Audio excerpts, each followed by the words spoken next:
నమస్తే అన్న. సో ఈ కల్కి ట్రైలర్ వచ్చింది కదా, సో మీకు ఎలా అనిపించింది బ్రో? నేను నైట్ చూసాను నా కల్కి ట్రైలర్. చాలా సూపర్ గా అనిపించింది నాకు. ఇప్పటిదాకా వచ్చిన ప్రభాస్ అన్న సినిమాల్లో ఇప్పుడు ప్రభాస్ అన్న ఈ సినిమాలో చాలా అందంగా కనిపిస్తున్నాడు నాకైతే. ఈ మధ్యకాలంలో నేను ప్రభాస్ కానీ నాకు ఈ మధ్యకాలం అంత హ్యాపీగా అనిపించలే. ఈ సలారు తర్వాత ఆది పురుష్ అవన్నీ చూశాను కదా, దీంట్లో చాలా అందంగా ఉన్నాడు.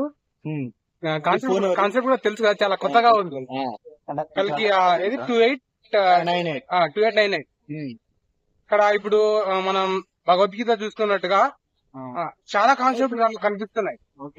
అక్కడ ముస్లింలు సరిగా ఆక్సిజన్ లేక ఏదో మిషన్స్ పెట్టుకుంటున్నారు, వాటర్ అందట్లేదు, అలాగే అక్రమం ఎక్కువ జరుగుతుంది, ఆ ధర్మం ఎక్కువ నడుస్తుంది. సినిమా చాలా బాగా హిట్ అవుతుందని అనుకుంటున్నాను. ఓకే బ్రో, ఇప్పుడు ప్రభాస్ అన్నట్టు చాలా మంది ట్రోల్స్ చేస్తున్నారు, మరి మీకు ఎలా అనిపిస్తుంది? అంటే లుక్ బాగాలేవు అని చెప్తున్నారు. అలా నెగిటివ్ థింగ్ చేసే వాళ్ళు చాలా ఉంటారు. నాకైతే ఎక్కడ నెగిటివ్ అనిపిస్తుంది, చాలా అందంగా అనిపిస్తాడు ఇక్కడ ఈ సినిమాలో అయితే. డ్రెస్సింగ్స్ అయితేనేమి అన్ని బాగానే ఉన్నాయి. అంటే ప్రభాస్ గారి రోల్ తక్కువ ఉండొచ్చు అని చెప్తున్నారు కదా, సో దాని మీద మీ అభిప్రాయం ఏంటి? అది మనం గెస్ట్ చేయలేమన్నా, కాకపోతే ప్రభాస్ తక్కువ చూపారని అనుకుంటున్నాను నేనైతే.